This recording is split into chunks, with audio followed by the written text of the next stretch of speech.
So it seems like we are still getting a drip of some kind of fluid. As you can see right here, there's definitely something leaking. It looks reddish. It's got to be the power steering fluid. Remember, we flex sealed the hose. I'm just trying to gauge where it's coming from because it doesn't look like it's coming from the area we flex sealed, so I'm curious where it's coming from. I'm going to take a closer look. All right guys, so it seems like, what do we got? So it seems like there's a power steering leak there and behind the pump. Once I get in there, it's really tight on there, but I'll try to give you guys a sneak peek. It looks like it's the low pressure sides, it's not the high pressure hose. I looked online, it's about 50 bucks for the one of those low pressure hoses, which is this one right here. This one right here seems to be leaking, as well as the O-ring where all that goes into. All right guys, so this little bracket right here seems like it's leaking. There's an O-ring there and it was leaking from this hose right here. The high hose is up top here. That seems okay. It's this one right here is leaking, and this whole seal right here, there's an O-ring there. You see the boot is all ripped right there, but I'm not seeing power steering fluid at the end of the seal, the shaft there, so I don't think it's a leaky rack and pinion. Tire off here, so it's a lot easier to see. Again, this is one of the hoses, the low side. I got double gaskets or double locks over here. I think it's still not only leaking from the hose, but actual this O-ring. All right guys, we got the car running. We put blue towels everywhere where I suspected leaks. Right now, with just the car running, there are no leaks. Not from there, not from there, and I'm not seeing any leaks on this side right now. So next thing we're gonna do is we're gonna move the power steering. We're gonna move left and right, and to see if that pressure builds up and it leaks. So it seems like nothing was leaking at this point in time, so I'm just gonna go ahead and tackle this boot. As you can see, I can see the tie rod end right there, the inner tie rod end. There seems to be no play with the tie rod end, so what I'm gonna do at this point, I'm just gonna grease this whole area up right now with synthetic grease. I'm gonna take this heavy duty garbage bag, I'm gonna wrap that on the inside of this boot, and then we're just gonna zip tie the boot a little bit and lock it into place. I think since this is not like an axle, it won't spin up the grease. This bag is just gonna seal the underside of that boot, so water and whatever grime don't go in there and don't degrade the lubrication. So I'm gonna do that right now. All right guys, I just finished zip tying it. It's all greased, it's all lubed up. I'm not noticing any power steering fluid that's dripping from any of the areas, so I'm gonna put the tire back on. We'll go for a drive with the family, show them what this thing's got. We'll check for leaks after the test drive, or by tomorrow we'll see if the driveway is a little bit dirty. I'm hoping that the new tire we put on does not mess up the alignment. Probably get to you guys, I'll get back to you guys probably tomorrow on that.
Alright guys, as you can see, we got the piston out. It took a lot of work actually to take this out. It's a mess, but we're gonna start inspecting this shortly. We're gonna sand this with a very fine sandpaper.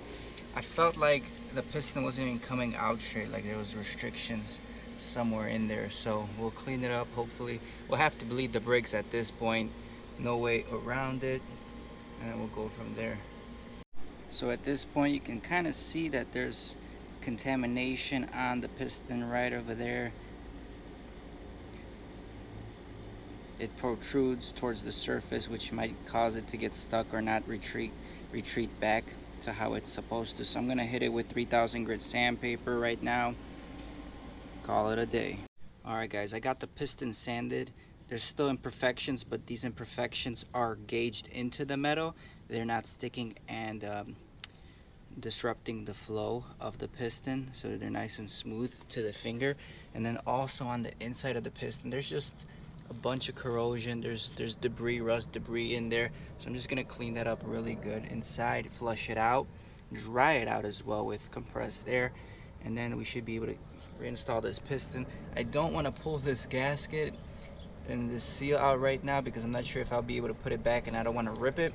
So I'm not even sure how to reinstall it at this point. Alright guys, with a few extra set of hands, I managed to put the piston in while somebody was holding the rubber bushing around it. We just pushed this in. Obviously there's just air in there, so right now we're going to add some brake fluid, fill this whole thing up, and then I'm going to try to just bleed this brake. I'm not sure if air is going to be in all the lines now, but I'm going to just bleed this one and go from there. If anything, worst case scenario, we'll bleed all four corners again. But the brake piston actually moved in really nice right now. There's not much resistance, which I really like. Alright, the car calls for .3, so we got a synthetic fluid here. Honestly, if this was my car, I would have bled all the brakes on this. I try to bleed these things every few years on my vehicles. It's just the best thing to do.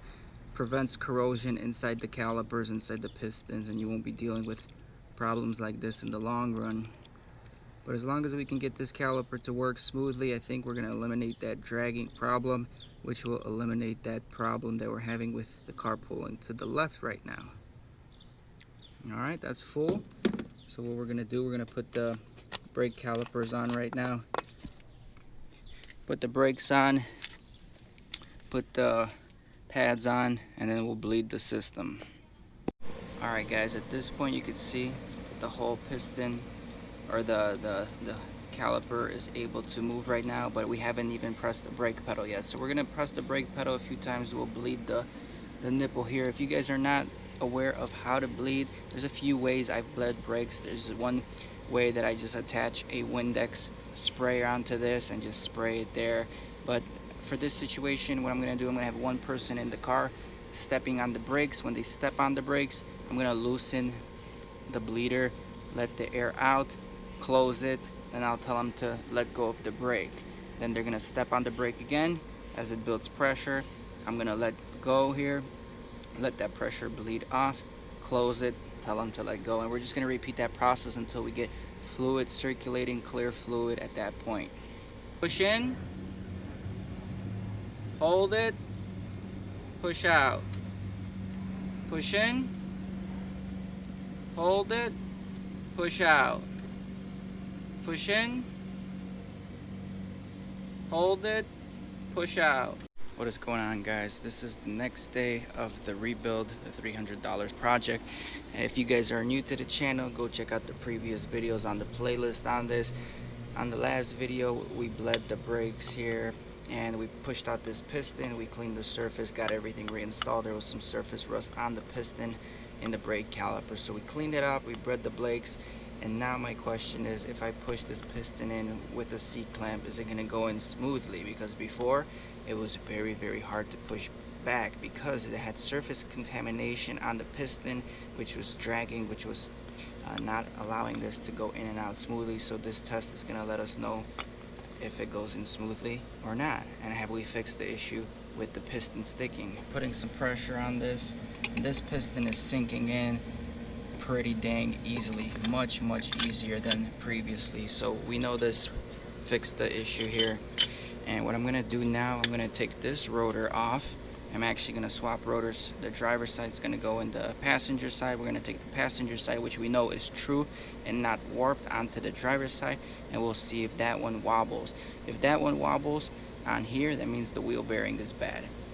If this one, let's say, doesn't wobble on that side, that means, again, the wheel bearing is bad and the discs are true and straight. So that's the project right now.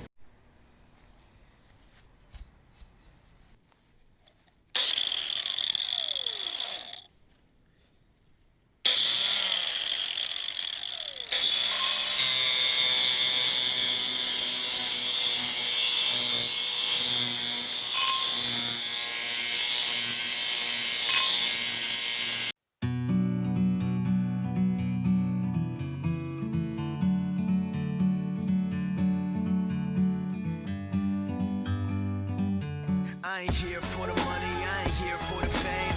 Though it might be nice to own a jet plane, I'ma do it all for you. Come along and see it's true, but the road